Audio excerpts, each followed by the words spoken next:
Hi, welcome back to this module where we are going to jump into the second biggest blizzard causing storm we have as entrepreneurs, and that is imposter syndrome.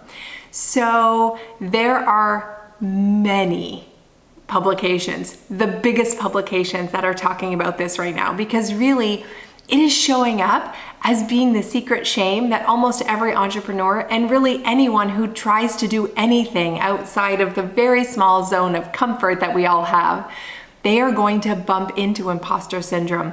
And one study says at least 70% of people have felt this at one point or another in their professional lives. And if you think this is just about you personally, that's absolutely not the case. Everyone from celebrities to big thinkers to writers to actors all feel this. So what is it? Imposter syndrome is the feeling that highly driven, highly ambitious people feel when they put themselves out there and think someone is going to recognize that what they're putting out there is fake, or it's not valuable, or it's not worth it. And so they discount their abilities or their talents or their skills so that other people don't expose them as a fraud. And it's phenomenal when you watch the scope of the world, how many people can stand up confidently and say, this is who I am, this is what I want, this is what I do. And then how many people put something out there and then retreat? Oh, it was no big deal. Yes, I landed a helicopter in a burning bush. It's totally no big deal. Anyone could have done it. Or I rescued those kittens from, this field. It's totally nothing. Or yes, I made that huge sale and I closed the deal.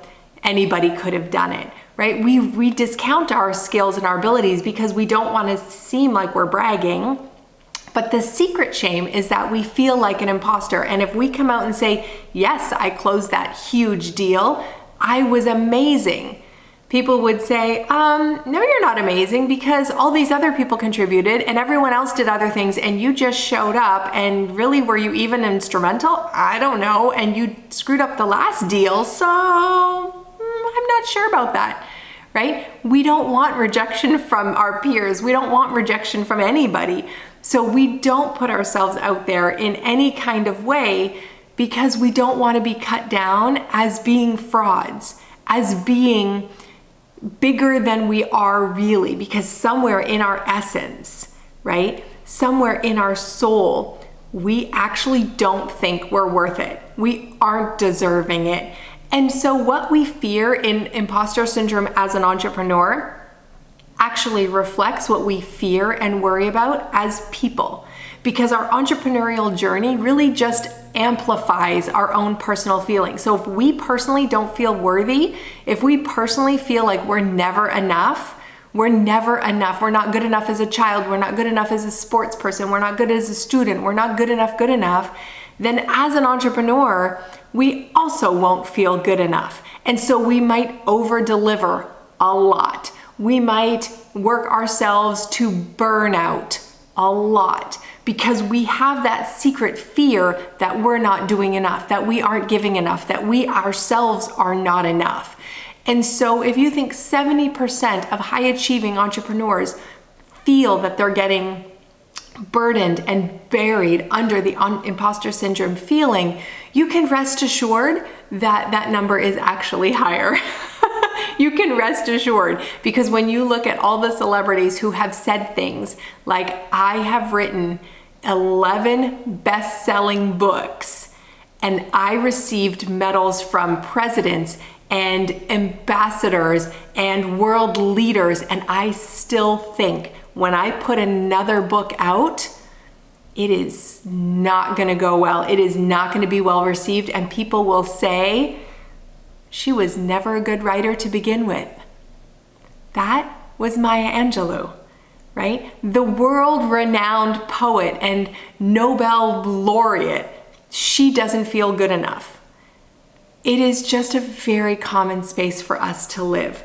And so when we feel that, we do overcompensate. We try to overcome. And on the one hand, we might be that most perfectionist worker, that absolute, person who works themselves to exhaustion on this hand. And on the other hand, the other side of the imposter syndrome coin is when we receive feedback, when we receive praise, we will say, it's nothing. I don't need any help. Don't worry about it. I've got it. I'm totally capable. And oh, your praise, unnecessary. Anybody could have done it, right? So it is this double-edged sword, and it absolutely brings us to winter. It is the blizzard that keeps most of us stuck because sometimes we make mistakes, and that's okay, right? Failure tells you you are trying, but for someone who is buried by imposter syndrome feelings, they actually see failure as personal failure, that they personally are not good, that they personally can't do anything right. So they aren't separating the action of what they took from the person that they are, and that is blizzard inducing. But it also means if you have this feeling of imposter syndrome, that when you need help, you aren't going to ask for it because that's a sign of weakness.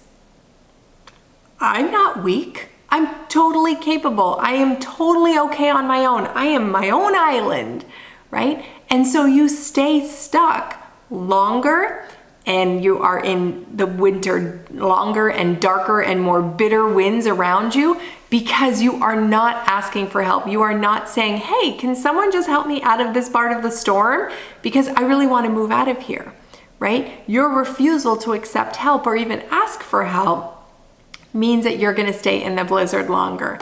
And we really never want that, but it's a process that we have to learn, right? You are never, never going to shake imposter syndrome completely.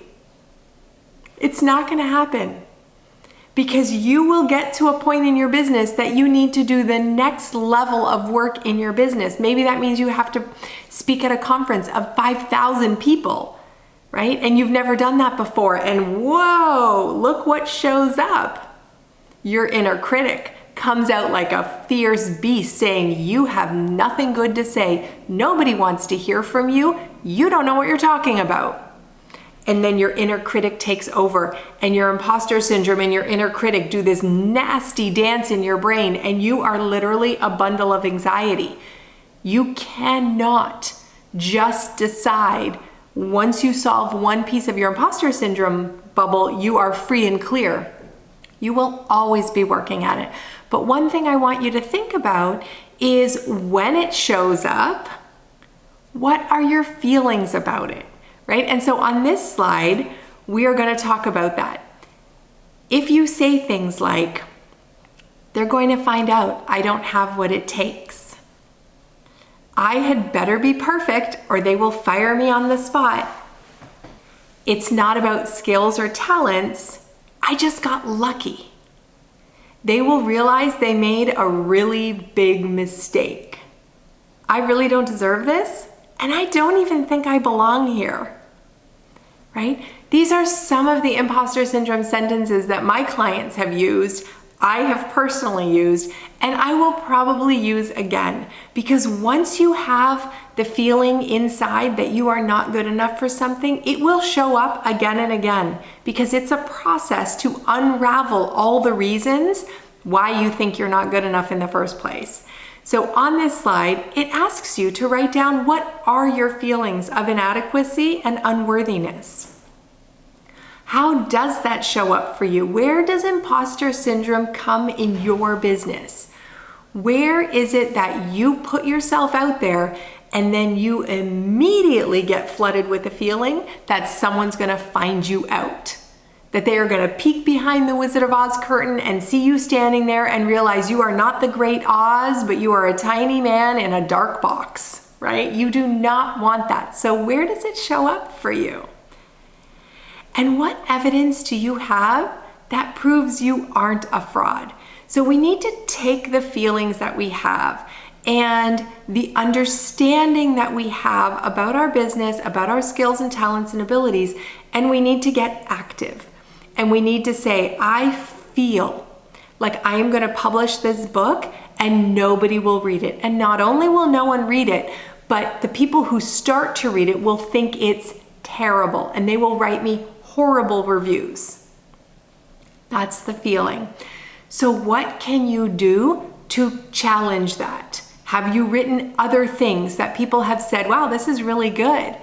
Have you ever been paid for your writing? Have you tested your book with some very gentle beta readers and said, I'd really love your feedback. I will give you an advanced copy of my book. Can you tell me if there are things I need to fix? If there are things that stuck out to you as being problems that I can solve before I publish it, right? There are many ways to collect evidence to challenge the imposter syndrome. But if you don't acknowledge that it's there, if you don't say, oh, there you are. I've been wondering when you're gonna show up. All right, let's get active here. Let's get looking for evidence that the feeling that I have is not substantiated. Because we're never gonna shake it, but we need to acknowledge that it's there and be a little bit friendly with it to say, what are you trying to tell me, right? Imposter syndrome, what are you telling me? Because maybe there are steps that I missed or things I could do differently that would diminish that feeling, that flooding feeling, that blizzard feeling of imposter syndrome. Maybe there are, right? And so it's helping you out in some way. But if you have done all the things that you can do and you still feel that, do it anyways, right? Do it anyways. Your business brilliance absolutely needs you to show up and shine. So if you have done your due diligence and your feeling is just, I don't know, I just think I'm a fraud, and you've tested that that's not true, and you've collected evidence that that's not true, and you still feel it, do it anyways. Because your imposter syndrome can be put to the side while you show up and do your amazing work. Let me know how it goes. Please finish writing out your thoughts on how imposter syndrome shows up for you in your business, and then what can you do when that imposter shows up to challenge it, right? What can you bring to the table when you're sitting face to face with your imposter syndrome fears and your worries and your anxieties? What can you bring to say, thank you, but I've got it. I'm okay. Please finish your worksheet and I will see you in the next video.